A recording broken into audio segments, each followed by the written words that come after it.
શ્રી કૃષ્ણ ચરિત્ર એટલે એક સંદેશ, વિશાળતા, એક અનુભૂતિ. આજે આપણે પૌરાણિક ઐતિહાસિક શ્રી કૃષ્ણની નગરીમાં આવ્યા છીએ. અરબી સમુદ્રના તટે ચાલી દ્વારકાથી ઓખા તરફ જતા ઓખા નજીક બેટ દ્વારકા આવેલ છે, જ્યાં આવેલ છે શ્રી દ્વારકાધીશનું મંદિર, અભયાય માતાનું મંદિર. અહીં ભારત તેમજ વિશ્વમાંથી લાખો શ્રદ્ધાળુઓ, દર્શનાર્થીઓ તેમજ કૃષ્ણ પ્રિયો અહીં દર્શનનો લાભ લેવા આવે છે.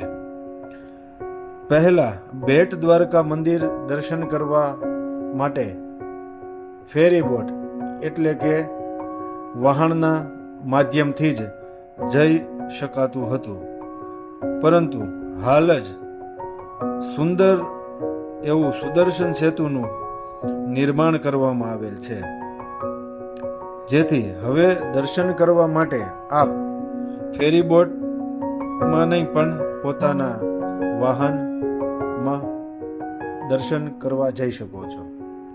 આ સેતુને શ્રી કૃષ્ણના નામ પરથી એટલે કે સુદર્શન ચક્ર ઉપરથી સુદર્શન સેતુ નામ આપવામાં આવ્યું છે. હાલ ફેરીબોટ સેવા બંધ થઈ ગઈ છે, પણ કોઈ વ્યક્તિ કે વૃદ્ધ જો ફેરીબોટમાં જવા ઈચ્છે તો ત્યાંથી વ્યવસ્થા થઈ શકે છે. સુદર્શન સેતુ અંદાજિત 1.5 કિલોમીટર અરબી સમુદ્ર ઉપર બનાવેલ છે. સુદર્શન સેતુ પૂર્ણ થતા વાહન પાર્કિંગની સુંદર વ્યવસ્થા કરવામાં આવેલ છે. ત્યાં આપના નિજી વાહનો, ભાડાના વાહનો ત્યાં પાર્ક કરી ત્યાંથી ઈ રિક્ષા અથવા શટલ રિક્ષા દ્વારા આપ શ્રી દ્વારકાધીશના મંદિરે દર્શન કરવા જઈ શકો છો. આ ઈ રિક્ષા તેમજ શટલ રિક્ષા નજીવું ભાડું લઈ આપને શ્રી કૃષ્ણ મંદિર સુધી દર્શન માટે લઈ જાય છે. આપ રિક્ષામાંથી ઉતરી મંદિર પરિસરમાં તેમજ આજુબાજુમાં આપના કિંમતી મોબાઈલ સાચવવા માટેના લોકરની વ્યવસ્થા કરવામાં આવેલ છે. મંદિરમાં સંપૂર્ણ ફોટોગ્રાફી તેમજ વિડીયો શૂટિંગની મના કરેલ છે, જેથી આપે આપના મોબાઈલને લોકર રૂમમાં મૂકીને ત્યારબાદ જ દર્શન કરવા જવું.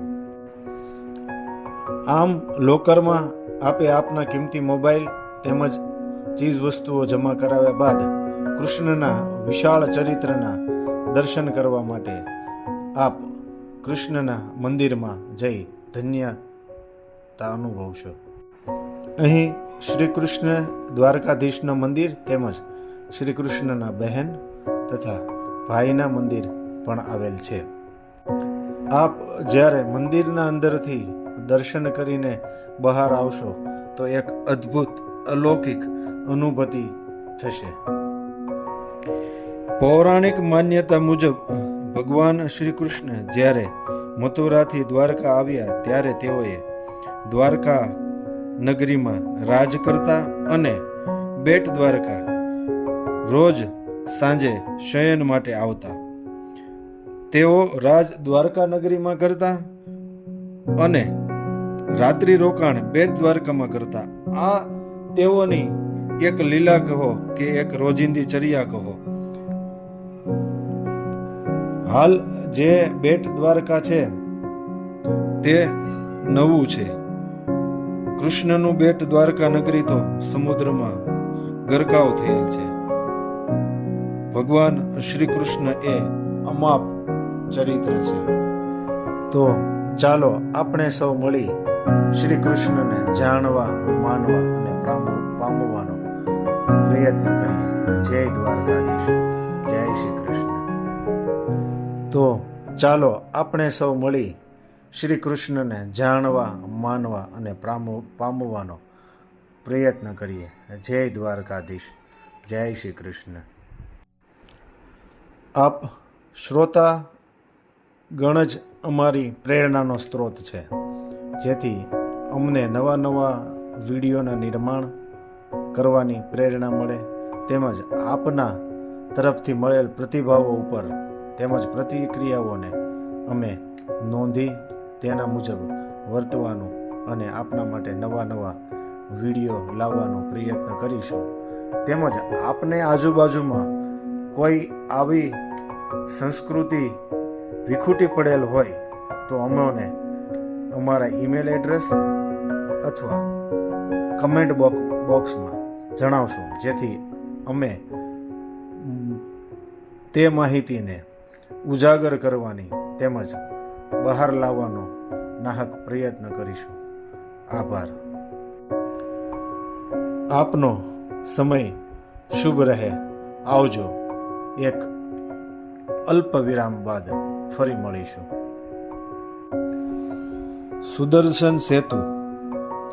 સુદર્શન સેતુની લંબાઈ અંદાજિત 1.5 કિલોમીટરથી વધારેની છે, તેમજ તે દ્વિચક્રીય માર્ગ છે, એટલે 2 લેન છે. બ્રિજની બંને સાઈડમાં ફૂટપાયરી બનાવવામાં આવેલ છે, તેમજ વચમાં લેમ્પપોસ્ટ અને ગાર્ડનિંગનું નિર્માણ કરવામાં આવેલ છે. તેમજ જ્યાં લેમ્પપોસ્ટ છે ત્યાં લેમ્પપોસ્ટના નીચે સાઇનબોર્ડમાં શ્રી કૃષ્ણનું પ્રિય મયુર પંખની પ્રતિકૃતિ કરેલ છે. બંને બાજુ ફૂટપાયરીમાં દક્ષિણ દિશામાં જે ફૂટપાયરી આવેલ છે ત્યાં છાપરું બનાવેલ છે અને અંદાજિત 4 થી 5 ફૂટના અંતરમાં એક દિવાલમાં વિષ્ણુ સહસ્ત્ર નામાવલીની અને તેના દરેક સંસ્કૃત શ્લોકનું અર્થઘટન દિવાલમાં કોતરણ કરીને નિર્માણ કરેલ છે. સુદર્શન સેતુ જાણે કે અરબી સમુદ્રને છેદીને પોતાનો માર્ગ કરતો હોય તેવું સુંદર દ્રશ્ય અહીં જોવા મળે છે. તેમજ સાંજના સમયે ઢળતો સૂરજ અને સૂર્યાસ્તને જોવાનો અલગ જ લાહો અહીંથી પ્રાપ્ત થાય છે. તો ચાલો આપણે સૌ મળી શ્રી કૃષ્ણને જાણવા, માનવા અને પામવાનો પ્રયત્ન કરીએ. જય દ્વારકાધીશ. જય શ્રી કૃષ્ણ. સુદર્શન સેતુ ઉપરથી જોતા એવું લાગે કે નભ અને સમંદર જાણે એકબીજા સાથે ભેટતા હોય કે એકબીજાને મળતા હોય તેવું સુંદર નજારો અહીંથી દેખાય છે અને ક્ષિતિજ આપણને ખ્યાલ આવે છે. પૌરાણિક માન્યતા મુજબ ભગવાન શ્રી કૃષ્ણ જ્યારે મથુરાથી દ્વારકા આવ્યા ત્યારે તેઓએ દ્વારકા નગરીમાં રાજ કરતા અને બેટ દ્વારકા રોજ સાંજે શયન માટે આવતા. તેઓ રાજ દ્વારકા નગરીમાં કરતા અને રાત્રિ રોકાણ બેટ દ્વારકામાં કરતા.